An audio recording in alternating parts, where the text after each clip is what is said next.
and welcome to the first of our live Q&As for Lesbian Visibility Week on this, which today is Lesbian Visibility Day. This is the one day of the year where we trend worldwide on social media. I know that we are queer 365 days a year. I know we exist 365 days a year. Why do we only trend once a year? But welcome anyway. Please do make sure that we spread this far and wide. If you're watching, please tag your friends, share with your networks. This is going to be a really interesting discussion. Today we have writer and director Rachel Dax. As I say, this is the first of our week of events. We also, to let you know what's coming up for the week, on Thursday we have Gillian Armamente. And on Saturday, we have a 24-hour extravaganza.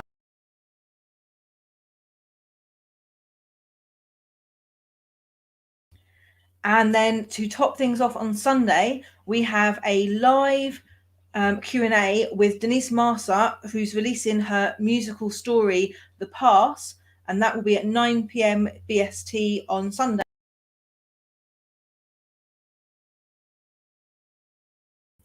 But right now, we are here to talk to Rachel. So what I'm going to do first of all is show you the trailer for Rachel's latest short film, Time and Again. So you can get a bit of a taster of the amazing content that Rachel is able to create for us. And then we will bring her on screen. I'm joined today as well by Sophie, who will be asking some questions. You will be able to ask your questions using the chat. So let's start off by watching the trailer for Time and Again.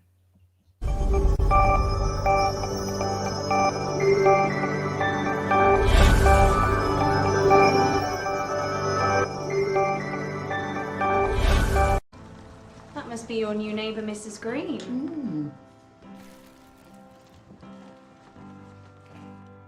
I wonder what it is she's dying of.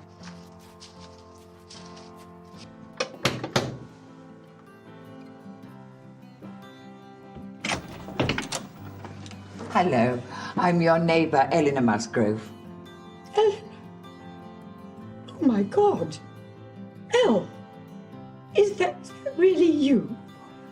Mum, well, you're as white as a sheet. What's the matter? Well, you haven't even unpacked yet. Oh, it's nothing to worry about. I just came over all unnecessary with the move.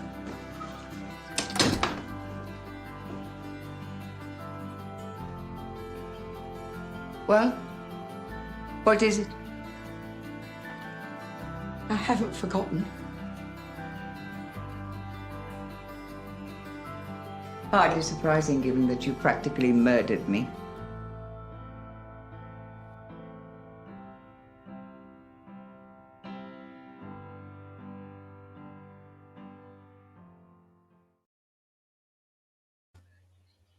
So that was Time and Again, which is available to watch now on Lesflicks VOD. Without further ado, I'm going to bring up Rachel and Sophie. And hello.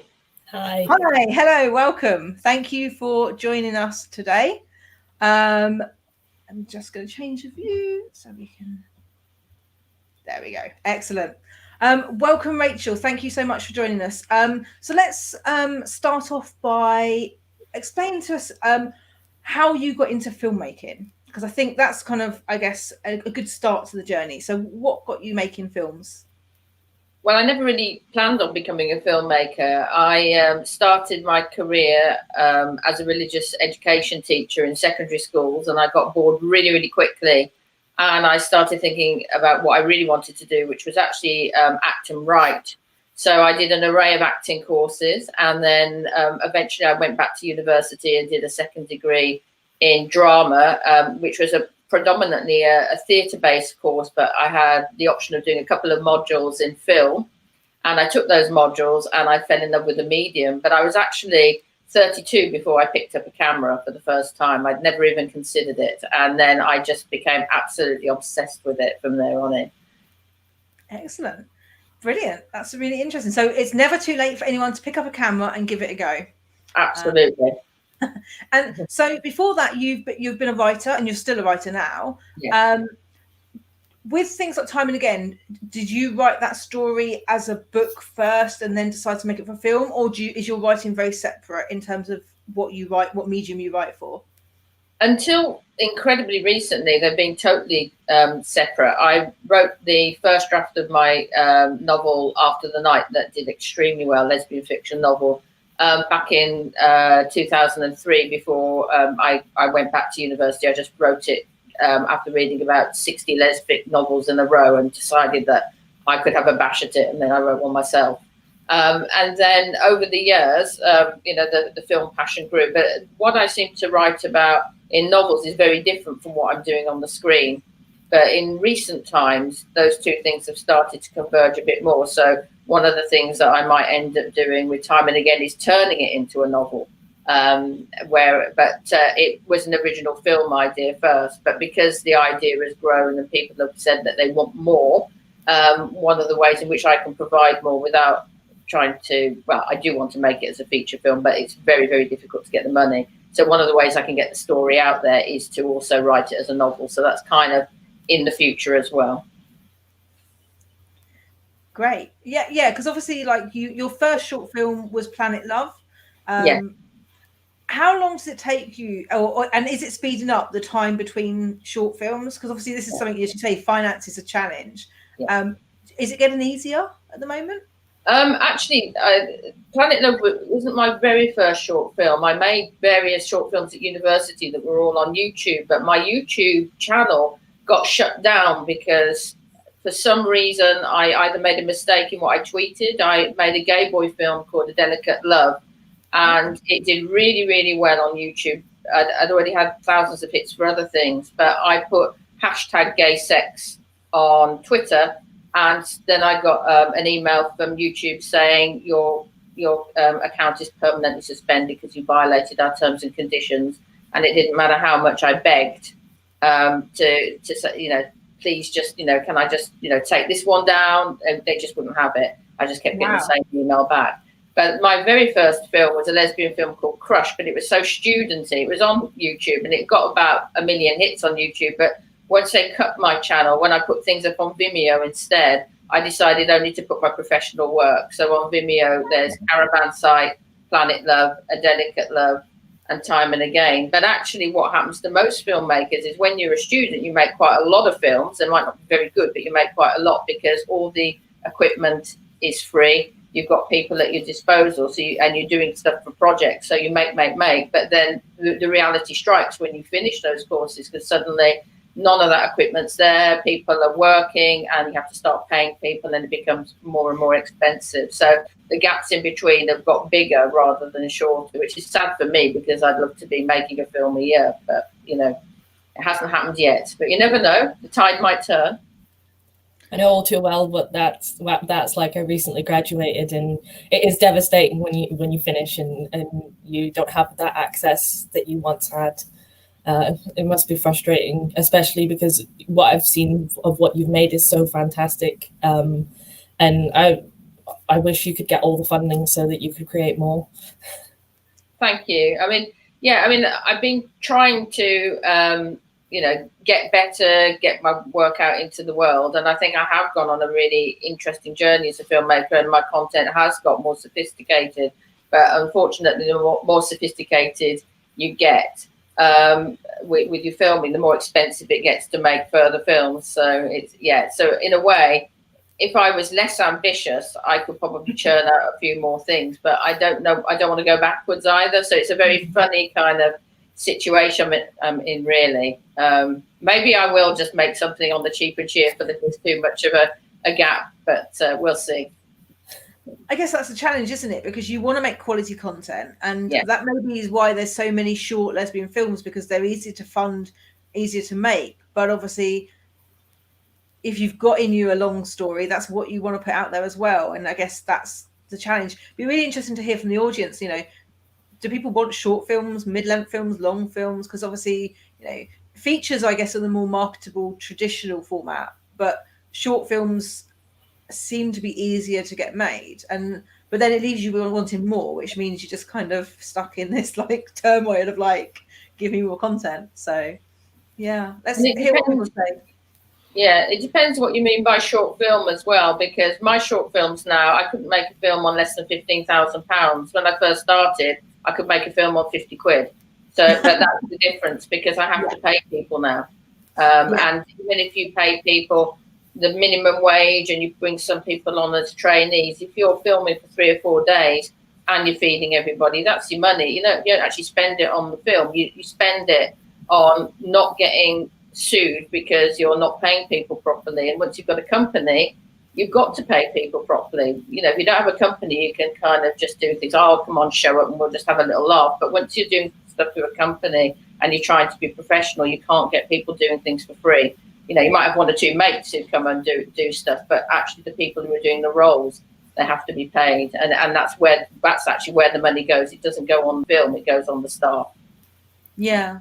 And as you say, a short film can be 5 minutes, 10 minutes, 15 minutes, 20 minutes, all the way up to 40 minutes is a short film. Yeah.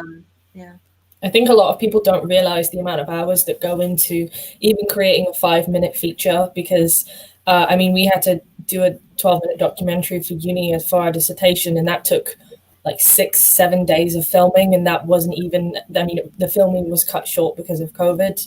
It was right at the start of the pandemic, and we would have needed more days just for those 12 minutes. And I think a lot of the time why people, I mean, I know we desperately want more features. I would love more features, but yeah, it's the money behind the scenes, I think, that a lot of people don't realize. Yeah, I think that's right. I mean, and it does take time. And, you know, even when you go crazy, like with Time and Again, we made it in 3 days. It's 27 minutes long, but we worked like dogs. And the only reason why we were able to get away with it with 2 such elderly actresses is that we filmed it in a hotel who gave us a floor of the hotel, and the actresses actually had rooms on the same floor that it was filmed, so they could roll out of bed and on set. And when they had a break, they could have a lie down. And if we'd have been in any other location, we could not possibly have made it in 3 days, because they would have had to be ferried to and from set. They would have needed more rest time to recuperate. And you know, these were like women at the top of their game, gave so generously, and they worked way over the hours they were contracted to actually work in order to get the film in the can. And I was really, really lucky to have that, because if you haven't got a team that are prepared to do that for you, it's very, very difficult. But it's a masochistic pleasure, because there's no high like being on set either. So it sounds like whinging. I mean, it's absolutely addictive, and you just want to do it all of the time. There's something about it that's just incredible, and I never get a rush doing anything else like I do when I'm on a film set. So, you know, I totally get that. I really do. I miss it so much, being like behind the camera at uni, and the chances that we got were amazing, working with production companies and stuff. And I totally get what you mean. I completely miss it.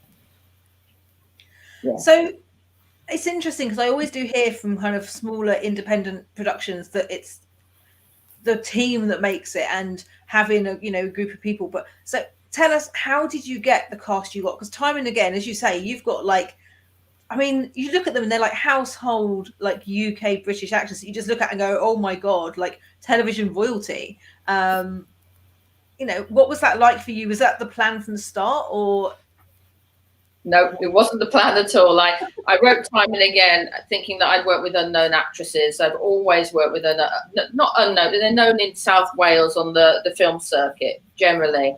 But I wrote it and I didn't know any octogenarians at all. So I went to a casting director in Cardiff who is a lesbian as well. And I said, look, have you got a couple of old ladies on your books somewhere? You know, she's an agent to the casting director that wouldn't mind doing this for very little money, because I've only got X amount of money, which was tiny, to spend. And she read the script and she said, Rachel, this script is good enough for you to get famous actresses. Do you want to give it a bash? And I was like, you sure? And she said, yeah, this is good enough. And then she said, you know, I reckon someone like Phillips for Eleanor. And I hadn't actually seen Siân for a while. I'd seen her in theatre, and then I remembered her from things when I was younger. And Leanne, the casting director, Googled Siân for me, and I saw Siân's face, and I looked, I thought, oh my God, that's Eleanor. And after that moment, I didn't want anyone else to play Eleanor other than Siân Phillips. And then a day later, Siân Phillips was on the phone. The script had got sent out. She'd read it. She'd loved it. And she basically said, I got a message from her agent saying, please phone Siân on this number straight away. She wants to speak to you. And suddenly there I was with this incredibly famous actress in my film. And I thought, oh my God, how did this happen? It was like she fell out of the sky. I mean, and Siân, as well as what she's done in Britain, I mean, she's won the BAFTAs for I, Claudius, and I think it was the Suffragette one that I haven't seen. It's not available on DVD. But she's got 2 BAFTAs, and but she's also worked with Martin Scorsese. She was in one of his films, and with David Lynch in Dune, with Milos Forman. She's got this incredible pedigree as an actress, and suddenly there she was wanting to do my funny little short lesbian film, and it was a surprise. And then I asked her, who would you like to work with? And she gave me a list of 3 actresses, and Brigit Forsyth was top of the list. And initially Brigit wasn't available, but because the production was getting bigger, I moved it by 2 weeks from August to September, and Brigit became available. And because Siân really wanted to work with her, they'd done some work on stage before. And Brigit was just a delight to speak to. And again, it was like, as soon as I spoke to Brigit on the phone, I knew she was the right person for Isabel. So I was really lucky, and it still feels like a miracle. It's like 2.5 years on since, like it all started to come about, but it still feels like an enormous surprise today that either of them ended up being in that film. So no, I had no plans to work with anyone famous at all, and then suddenly there they were. So I was very lucky.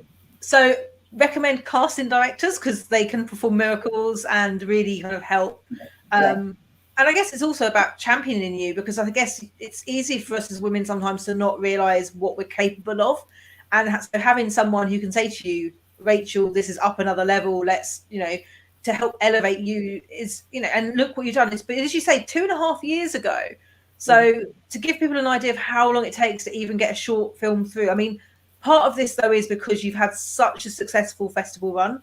It just kept going and going, and you just kept getting more and more laurels. I was watching the page fill up, and then obviously you got placement on BBC iPlayer, which again must have been a massive achievement for you. Yeah, that was extraordinary. And the time frame, I wrote it around this time 3 years ago. We shot it in the September 2.5 years ago. And then we released it in the following March, because I work as a teacher, so I can only do things on weekends in term time. So the edit took a while, and then we launched it. And then it had this incredible festival run, and it won the Audience Award for Best Short Film at Outfest, which is the biggest and best film festival in the entire world. So it kind of exploded. But the BBC thing came about, again, because of women championing women. A fantastic journalist called Nia Medi Evans, who came to the premiere of Time and Again at Chapter, which is an arts centre in Cardiff.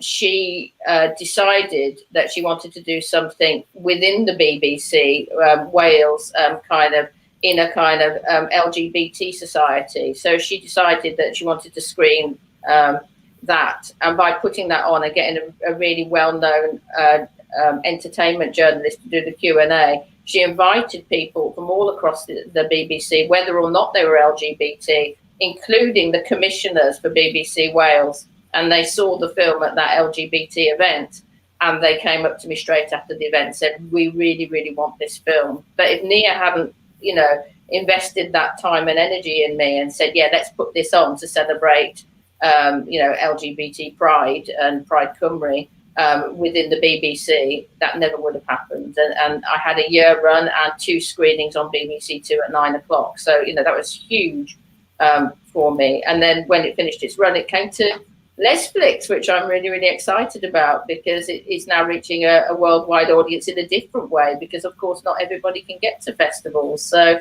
it's been really great that the lesbians that couldn't get to festivals, in America and all around the world where it showed, that get an opportunity to watch it now as well. Yeah, no, definitely. it's really interesting to hear that kind of that journey. And as you say, again, it's someone taking that opportunity to really help bridge those gaps. I do feel like, and I don't know what you think about this, so from what I look at the moment, it feels like the only stories we do get that get those breaks are when you have these famous faces, though. And I think like that's been really great, but I feel like it puts the pressure on the next film to think, you know, how can we get that same level? Because there are some fantastic stories out there, but it's almost like if you don't have that known face, that we don't get the same exposure, you know. You can see it across the media, you know, even the Guardian and all the newspapers and the LGBT press as well. They talk about all these lesbian films, but they only talk about the films that have the celebrities in, and it's almost like the rest of them don't even exist. Do you feel like does that add a level of pressure for you for kind of forecasting going forward, or does that concern you around, or do you find that as long as you can get to your intended audience, that's okay for you? Like, what impact does that have on you as a filmmaker? I think it has had both a positive and a negative impact for all the reasons you say. On the one hand, I wouldn't have any qualms about trying to approach a famous actor now of any type about a role. You know, I'd be confident enough to go through their agents and ask if they're available, and I wouldn't have done that before. But then on the other hand, with that, it becomes very, very expensive. So it comes back to that whole thing about money again. At the moment, I cannot afford to make the short film I want to make because it needs 20 grand if I get the actress I want playing, all the actresses I want playing the different leading roles, and to have the set design that I want. So in a way, in a way it gives, and another way it takes away. So as I was saying earlier, maybe I might at some point make a smaller project again with unknown actors, just so that I can get back on the horse, because the pandemic, of course, has kind of crushed all my plans for last year, and I'd like to make a film this year. So it might be that I make a tiny 5-minute film with unknowns just to get back, and then try something a bit more ambitious that costs 20 grand, or go for the feature film or what have you. So three journeys. Which one are you going to go down? I mean, that's the challenge, isn't it? Yeah, that's the difficulty. So how do you fund your films? What's your current kind of funding metric? Because I know different indie filmmakers have different options. What's your current plans been, and what do you see the future holding? Yeah.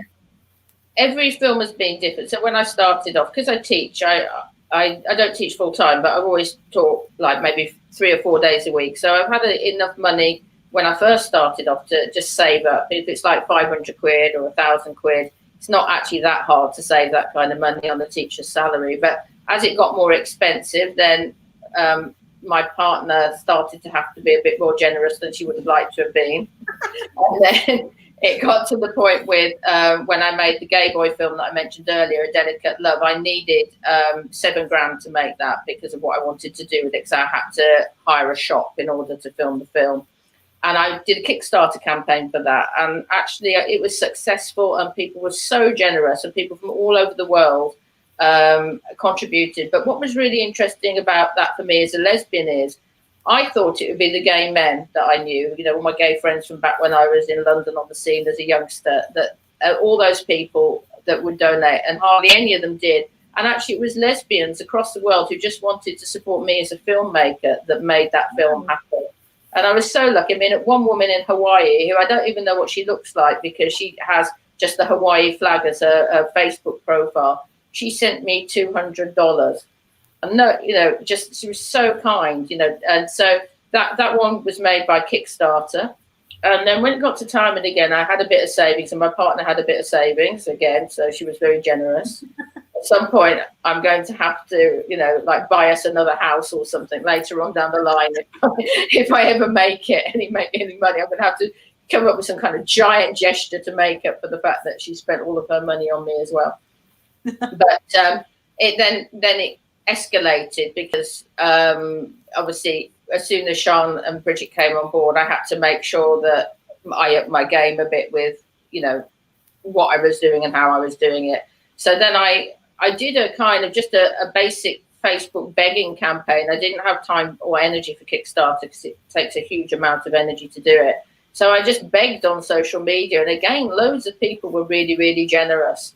And one woman, Deborah Harkness, who's quite a famous author, her books are being turned into a Sky TV series called A Discovery of Witches, made by Bad Wolf. And she donated because she just wanted to help another lesbian, get a project off the ground. So she donated very, very generously, and I've never met her. And again, through Facebook begging mainly, and a bit of Twitter begging, managed to make up the money. But this time, that's the next big question for me is, do I want to put myself through the hell of Kickstarter? If anybody, listening to this has done Kickstarter, it's a full-time job for 30 days.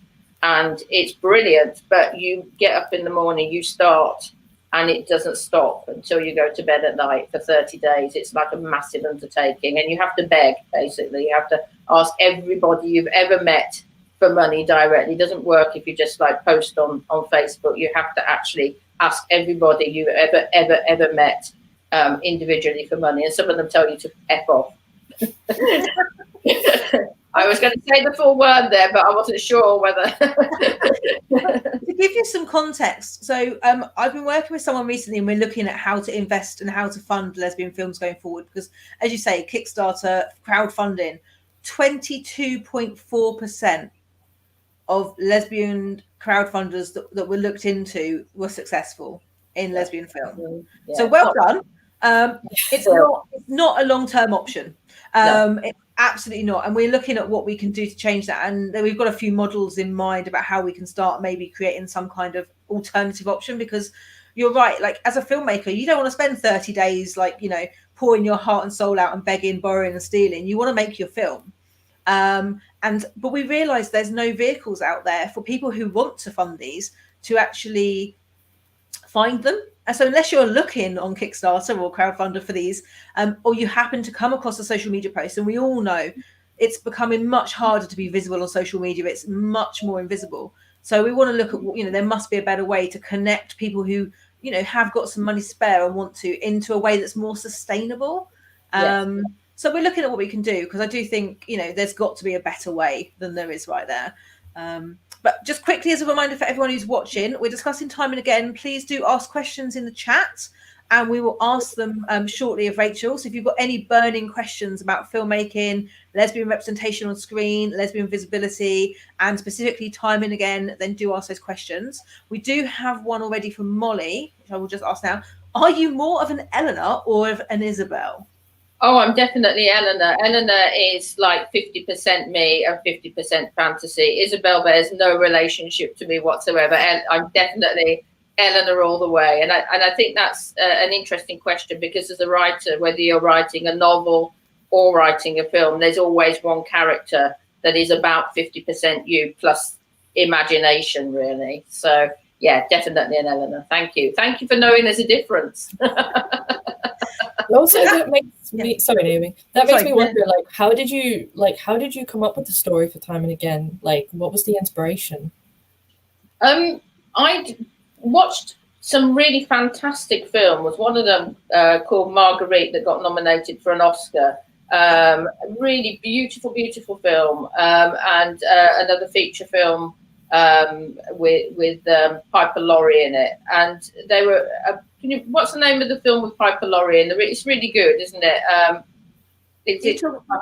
Snapshots, is it? Snapshots, yeah. Yeah, that's it. And I watched both of those at Flair, and I love them both. But I found myself asking, why does the old lady have to be sexless? Why does it have to be over for her? Even though I can't say a bad word about Marguerite or Snapshots, because I love them, but I just kept having this niggle, can there not be a story where the old ladies still actually have sex and make choices? And, can I do something different here? Can I tell a different version of the old lesbian or the old closeted lesbian story?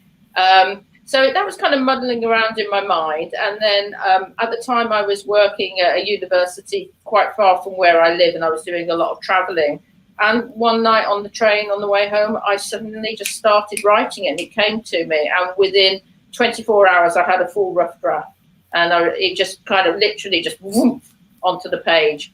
So, I really wanted to have a story where the women had some agency rather than we're just looking back, that they could look forward as well.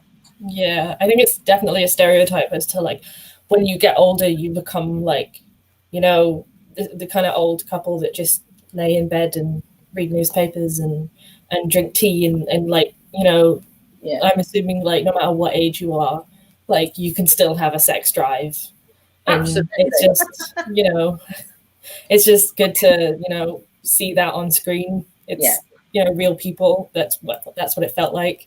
Yeah. And to my knowledge, I mean, there might be another film somewhere I haven't seen, but to my knowledge, Time and Again is the first lesbian film that has two women in their 80s having sex in it. I think there's some with women in their 70s, but as far as I know, it's got the only octogenarian lesbian love scene on film. So I was really pleased to have been able to do that. You know, that's kind of a really nice claim to fame. That, and, you know, obviously it's not massively graphic, but it's an implied sex scene, and it's sexual, and they're kissing and they're in the bed and they're removing clothes. And so it's suggested more than explicit, but nonetheless, it was great to have been able to do that and actually not just have them have a quick kiss and then fade out. I'm really glad that I pushed it. With that. There's only so many, like, you know, I mean, to be honest, even in the younger stories, fully clothed, you show a kiss, cut, and you're just like, really? So it's really appreciated. You say about, obviously, like anyone writing, you take stuff from your experience and yourself and who you are.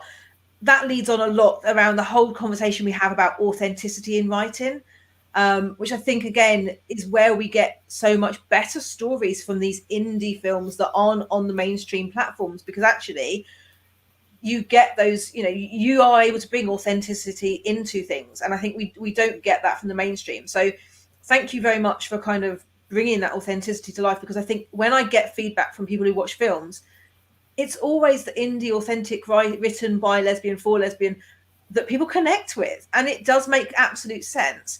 I just find it's frustrating that we can't explain that to commissioners, to, you know, programmers of TV. But at the same time, part of me is also like, well, do you know what? We don't necessarily need them anymore, because actually we can go direct to our audience and we can show our audience, we can offer what they want. And actually, by keeping it in the community, we can reinvest back in ourselves, because less of that money goes to those big corporations. But it's about the whole, how do you get the word out again? How do you make sure people know you exist? Because no one has the budget of Netflix, but they don't even do that much marketing. They just drop the content on and we all promote it for them for free. I find infuriating in a sense, because I'm just like, you've got a marketing budget, please use it. Like, yeah, and I think it's interesting that question that you've raised about authenticity, because one thing, I'm in the process of having to try and get funding again for a feature film, and I went through it once when I first started, almost trying to run before I could walk, because I'd been a teacher and I was quite green. I'd made short films, but I didn't really know anything about the industry or how hard it would be to get the money. And I wrote this film called Band Girls, which was about 5 young women who set up a rock band, and 2 of them were gay, 1 was bisexual, and 2 were straight. So it was trying to kind of cover all bases, and it was a good script. But straight away, I came up with the demons of the industry, which is that they always want to change your work. They always want to rip out all the politics, and they always want to change it to make it a little bit more sexier, for, you know, a little bit less lesbian. And so now I'm trying to get a feature film off the ground, and I go in and I've got much more knowledge and expectation, but it's already at this stage when people are reading the script and they want to strip out the politics and they want it to be a bit less lesbian, even though it's lesbian. Do you see what I mean? And I think is one of the things that a lot of lesbian filmmakers are up against, because if you try and get money through the funding bodies, they will always try and depoliticize your work. They'll always try and make it so that it's more sanitized. You might get an overly sex scene now and again, but the actual politics will be stripped out. So yeah, I invested in Jenny's Wedding, which a lot of people have seen, and we've just released for the UK to rent today. And when what I invested in and what was presented to us was amazing. But I think then we obviously crowdfunded a small proportion. And I think the main funding came with, exactly as you say, oh, you need to change things. And so what got delivered just wasn't what it could have been. Yeah. And for me, that's the reason I do think sometimes maybe we do just need to find a way to support each other in-house, because it's so soul destroying when you see something and you go, that could have been Yeah. So good. And you're just like, we end up with so many what I call fence films where they're made for us, but then the financiers go, oh, actually, let's change this, change that. And you end up with a film that the mainstream audience don't even enjoy because it never was designed for them, but it's been tried to be created for them. And then we're just sitting there going, it doesn't really sit for us either. And you just end up with a fence film that no one wanted, kind of going, it has so much potential. Yeah, and I think, we live in a very odd world with that at the moment, because on the one hand, lesbians are kind of trending a bit in a way that they weren't, but it's a particular type of lesbian that is trending. And and actually the films that lesbians want to see, they want real lesbians, not the trending lesbians. So talking of what lesbians want to see, Janet says, putting a male character in to sell it to a straight audience. Absolutely, yeah. Absolutely. Oh my God. Always the way. For any commissioners, funders, and investors watching, we don't want the lesbian to start off as straight or for there to be a male person involved in it in any way. Stop it. Yeah. Thank you, Janet. Yes, we all agree. I mean, I hear that so much. Why does it have to be focused around a man? It's like, I know. Yeah. So we've also got Susie asking, what's next? So you did hint at the fact that you've got a script, and you've got a couple actually. You've got a low budget, no famous people short. You've got your mid-level short with famous faces, and you've got your feature, which is a feature of Time and Again, like an elongated. Yeah. So there's 3 options. Is there anything the audience, because it's Lesbian Visibility Day, it's Lesbian Visibility Week, we've got people watching who are interested. Is there anything we can be doing to help you decide which path you're going down? Oh, that's an interesting question. Yeah, there are, well, I'd say 3 possibilities. Like all writers, I'm actually neck deep in unmade work. I cannot begin to tell you how many short film scripts I've got raring to go, most of which are lesbian, not all, because I write all the letters, but predominantly lesbian. And I also, I've got a couple of films about women who were written out of history where we don't know what their sexuality was, but their stories are quite interesting. But I recently wrote a film called Woman on a Bench, which is starring an octogenarian woman, but a woman who has had a very different life from either Eleanor or Isabel in Time and Again. And I'd love to make this film, but that's the one that will cost me 20 grand, which is a lot for a short film. So one of the options is I do go for that and I try and crowdfund it. It might take me a while. It needs to be shot in the summer months because it's got to be shot in the park. So I either make it this September, which would be a miracle, unless some generous person wants to give me £20,000, then I'd quite happily make it. Well, there's the call out. You never know. Or can I say, it doesn't have to be one generous person with 20 grand. It could be 10 with 2 grand, or 20 with 1 grand, or it could even be 40 with 500. And this is where I think the magic could be with, and this is what I want to look at, is maybe we think things about differently. So everyone should think, what can they do? Yeah, but carry on. So there's that particular option, which I might go for, and it might happen in August if it happens quickly, or it might happen maybe next April or May because I can't film it in the winter. If I don't do that, as I was saying earlier, I might just write something really tiny that I can make on a couple of grand, that maybe is like Planet Love, 2 or 3 minutes long, a bit humorous, a bit sexy, a bit fun.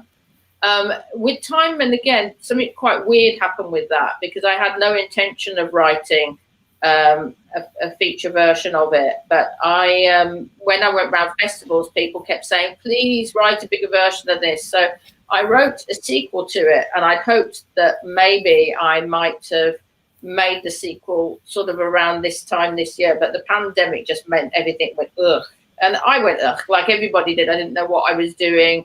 You know, everything went bizarre. I had to learn to teach online. So it kind of went on ice.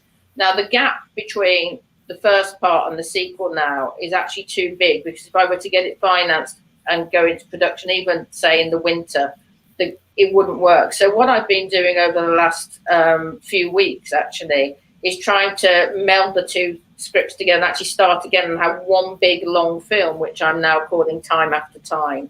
But that will cost me somewhere between 800,000 and $1 million to make, because it does have flashbacks to the past.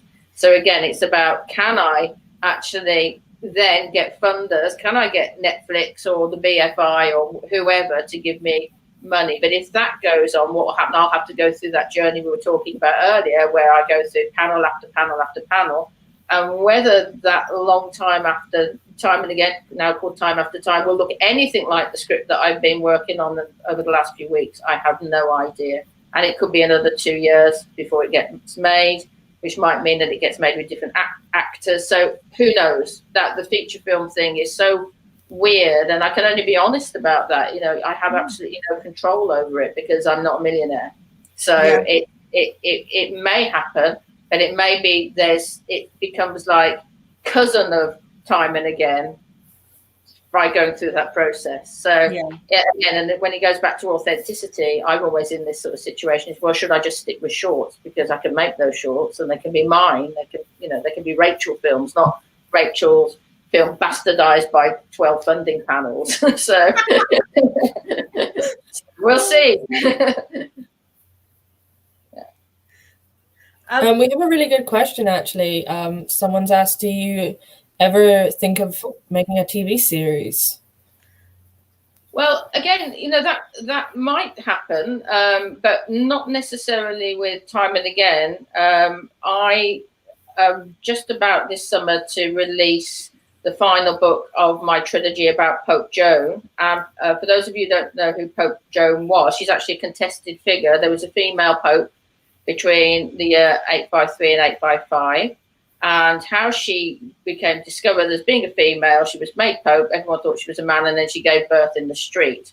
And there's a little cottage industry regarding Pope Joan. Lots of people have written stuff about her, but everything I read about her assumes that she was straight and she was just stuck on a robe and kind of, you know, then became pope. And I was like, well, how could that possibly be? You can't actually become pope and just by being a woman that goes, oh, here's my hoodie robe and I'm going to pretend to be a man. So I became a bit fixated on this idea. And what I ended up with, and it's been a long time me writing this because I've done a huge amount of research and I've got distracted with other films, but book 3 is finally coming out this year.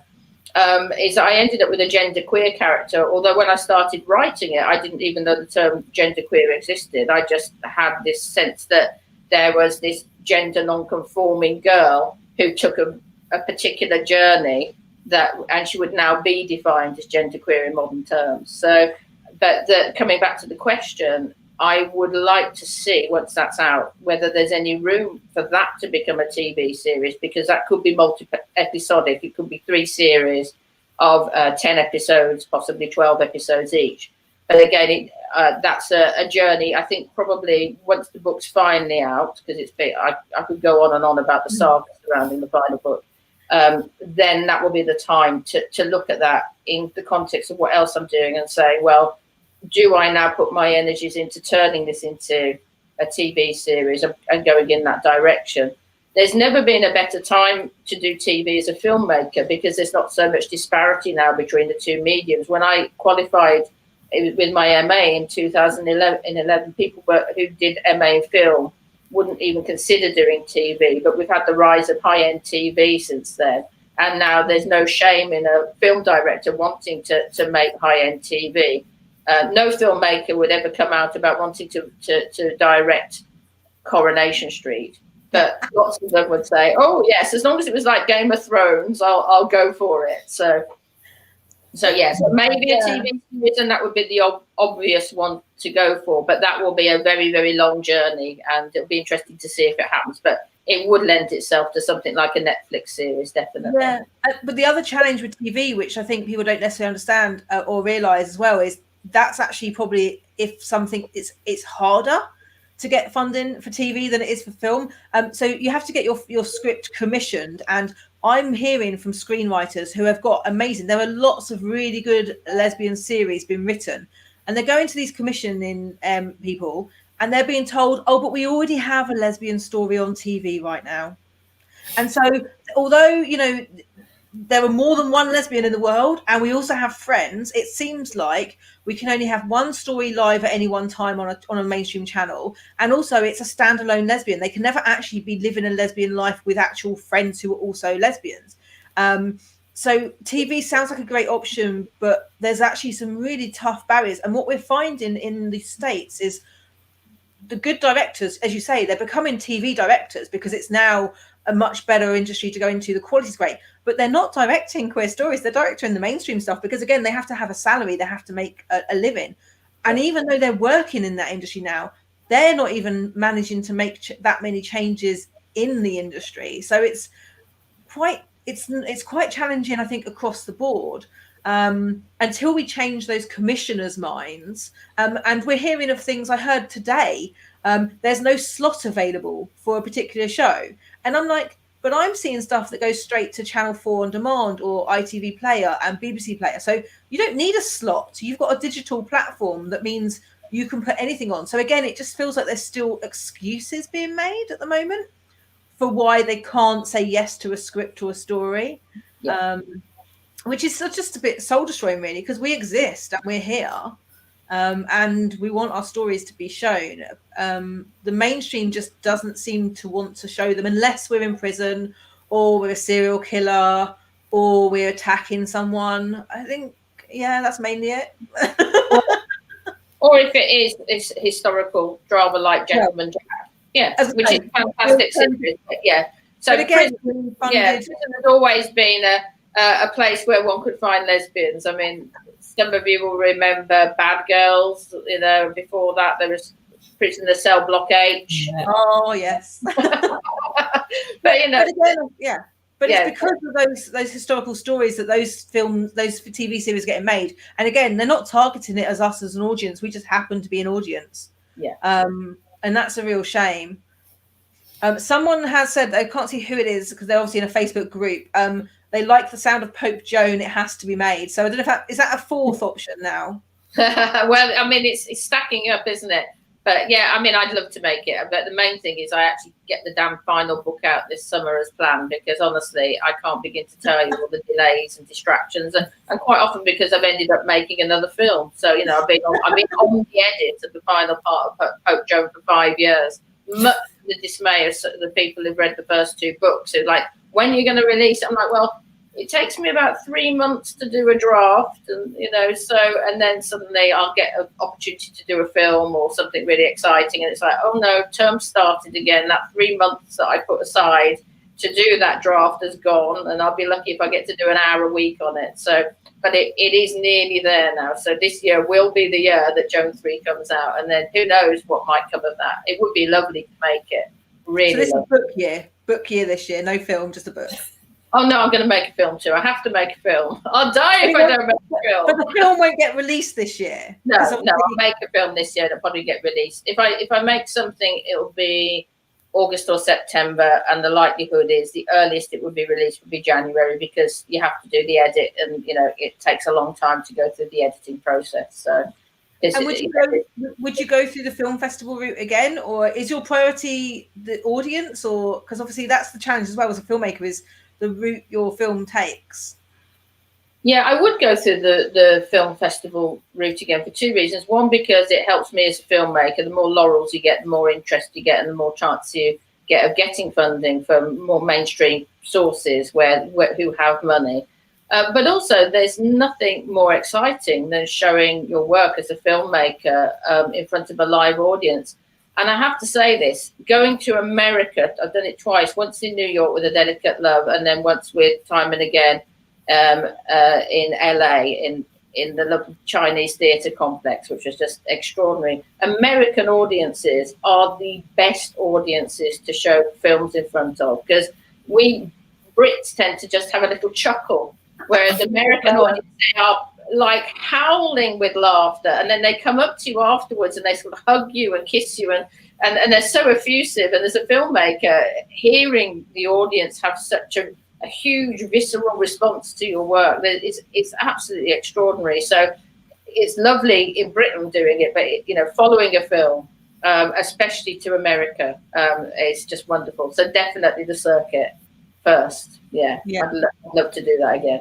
Definitely. So anyone who's not been to a film festival, it's like the cinema amplified. It's definitely an amazing experience. So yeah, but it's not the same right now. It's so difficult online.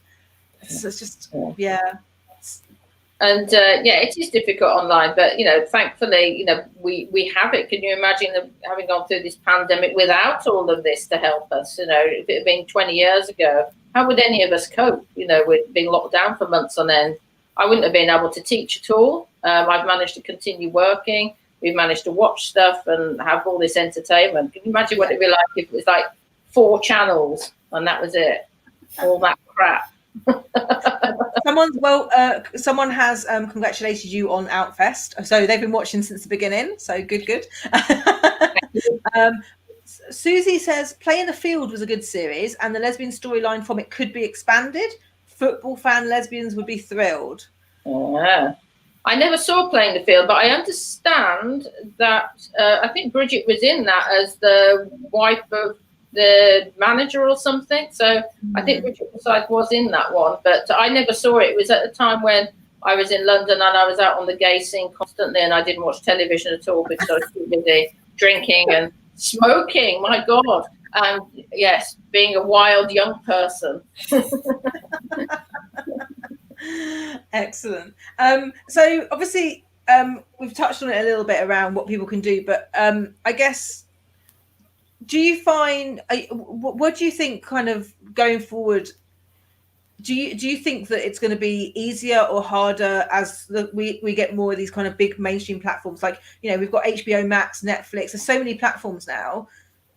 Do you think that will make your filmmaking journey easier to kind of get to that audience? Or do you think it's kind of easier for the mainstream, but still going to be tough for us? Because obviously everyone's excited about these platforms, but I don't think anyone necessarily understands how content gets onto them. It's just magic. Yeah, the key to getting on Netflix, and please, God, if you know somebody, send them my way and I'll give them flowers, is to actually have a producer who has been authenticated by Netflix. They have to be endorsed by them.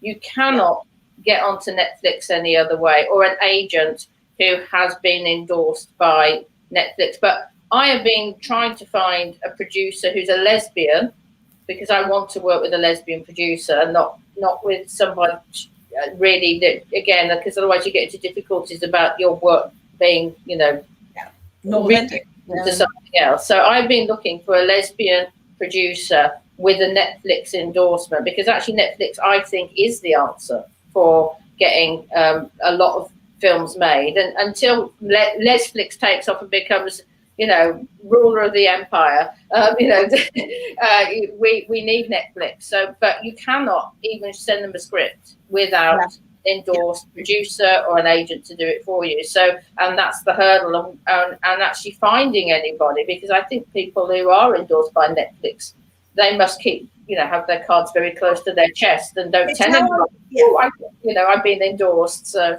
it's how I feel like it is with, I think there must be some lesbian women out there who've got a little bit of money and would love to help make lesbian films.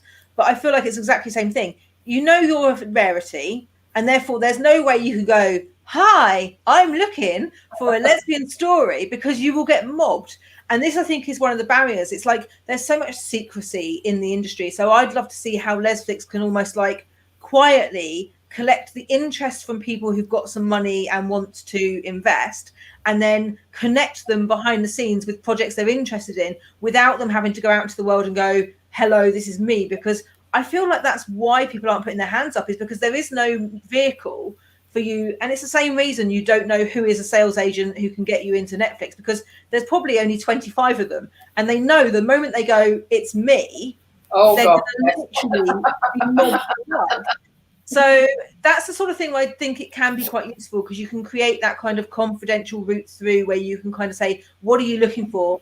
I'll go find some projects, put them in front of you, and then if you're interested, connect you, and you don't have to kind of, make yourself known to the public, because that's what's missing at the moment, is that vehicle to connect it. And I'd hope there's women out there who would want to, and it's the same with Netflix. There's no way they're ever going to out themselves. There's so many Facebook groups of filmmakers going, does anyone know someone? I'm like, and nobody ever appears.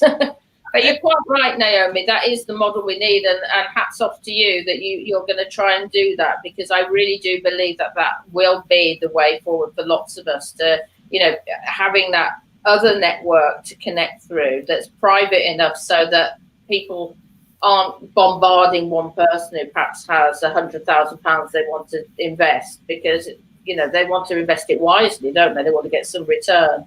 So, but there needs to be some kind of system where lesbian investors or people who really want to invest in lesbian film, who might not be lesbian, can do so, but like you say, without being swamped by people and then not feeling like that they can go forward with any of it.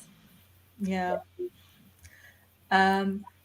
Molly has asked a question. Are you excited about the possibility of live theatre coming back this year, and do you miss it? Yes, and yes, I really miss it. I started out in theatre and being really, really interested in theatre, and I still love it. And Siân Phillips is going to be on at the National in June and July doing Under Milk Wood with Michael Sheen. And it's my greatest ambition of the year to actually get to that show. But I have to have a couple of jabs first. And then I think hopefully I'll get to one of the performances in July, and that's top of my list. But yes, I really, really want to get back to the theatre. I miss it massively. Is this going to be a rule to go to the theatre? You have to have had 2 jabs, I think. I think it's a personal rule for me, because I just wouldn't feel safe. I've been locked down in Scotland and they only opened the border today, and I'm not even in Wales, so I've missed my first jab. So I'm behind. I should have had my first jab last Wednesday. I'm hoping to get back to Wales at the weekend and get my jab hopefully next week or the week after, if I can get myself back at the top of the list, because I'm not going to be doing anything involving crowds until I've had my 2 jabs, definitely. And of course that affects filming at the moment as well, because you can't really do sex scenes or anything like that at the moment. So again, we all need to get these 2 jabs so that we can actually start making films again where people can touch each other. No, intimacy is very important for authentic stories. I agree. So before we're just going to just wrap up, is there anything you'd like to share with the audience as final words before we finish up for this today? Any words of wisdom for Lesbian Visibility Week and Lesbian Visibility Day? Words of wisdom, gosh, put me on the spot, why don't you? Words of wisdom. I would say if you haven't found what you're looking to do yet, don't worry. Like I said earlier, I didn't know that I wanted to be a filmmaker till I was 32, and only just sort of starting to really get where I want to get to now at 48. So, it's never too late. Follow the dream, and don't be afraid to tell people to F off. Yeah, just, stand up for yourself, be strong, don't be bullied by anybody in this life, and generally be proud of who you are. So, yes, those are my words of wisdom. Tell people to F off. Amen. Any final words from you? From me? Yeah. Go watch Time and Again. It's amazing. But also, life's too short. Like Rachel said, don't get bullied in this life. Don't be afraid to tell people to F off. Those are words I live by. Be kind, but do no harm, take no shit. That's the saying. Yes. We have a lot of agreement here. Totally agree. Tell people to foxtrot Oscar. That's the polite way. And Susie also says fantastic advice. So thank you everyone for watching today's live Q&A. This has been Rachel Dax, the writer director of Time and Again, which you can watch on Lesflicks. As I say, it's Lesbian Visibility Day. I know it's only one day, we're visible a year. We actually can take up space on the internet. It's not a limited space there. So do please take today as the inspiration to be visible every day. Every day, try and think of one lesbian film or TV series or actor or character or friend that you can amplify, because we don't have to have Lesbian Visibility Day one day a year. I went to Birmingham Pride in 2019 and wore my rainbow eyeshadow, and then had the epiphany that I was only doing it one day a year, and I'm gay 365 days a year. And now I wear it all the time because it's me and it's who I am. So take that advice with you today. For those of you that have not been watching it all the way through, I also want to run down what else we're doing for the rest of the week for Lesbian Visibility Week. And I'm also going to show the trailer for Lesflicks Video on Demand, so that those of you that are new to understanding what Lesflicks is, you can get a bit of a taster of what we're offering. So thank you so much, Rachel, for today. Really appreciate the time. Please keep making content because we want to see it. Yes, I will. And thank you so much for having me. It's been a real pleasure. And thank you to everyone who took the time to tune in. It's been brilliant. Thank you. Thank you very much. Right. So we are going to go on to the... So we have got the following. On Thursday is our next event, and that is... And then after Thursday, on Friday, we have a networking event for filmmakers. If any of you are actors, crew, producers, directors, writers, if you go to lesflicks.com/events-calendar, we are doing a networking event to talk about how can we help fund films, how can we help connect and make production quicker. Then on Friday, we've got that. So on Saturday, we have our extravaganza. We have 24 hours of amazing events, bingo, films, quizzes. We have a scavenger hunt online. Everything's on Zoom, 24 hours. You can drop in or out anytime. So if you want to join us on that, the details on the screen now.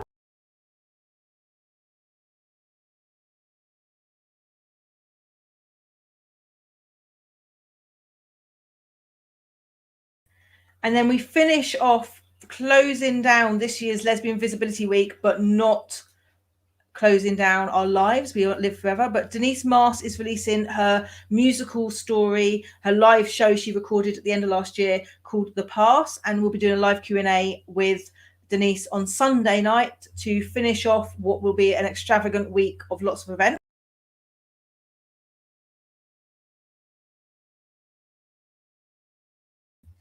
And so all that remains for me to say is I'm going to show you the trailer for Lesflicks. If you do love what we're doing, please tell 5 friends. If everyone tells 5 friends, we will grow so much bigger, so much quicker. And then we will be able to do so much more. The more support we get, the more we can do for bringing you the lesbian stories you desire and you wish to see. So thank you very much from me.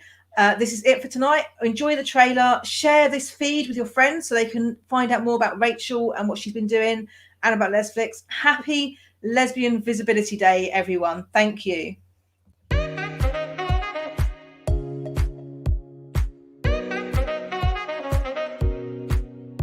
Want a quick and easy way to watch some of the best lesbian, bisexual, and queer films out there? All I can do is think about the next time that you're going to touch me. With access to feature films, shorts, and web series? I do. Then Lesflicks is the place for you. No way. This looks like a great space. For a low monthly cost, you can watch some amazing oldies. So you can't talk about your problems while I'm naked?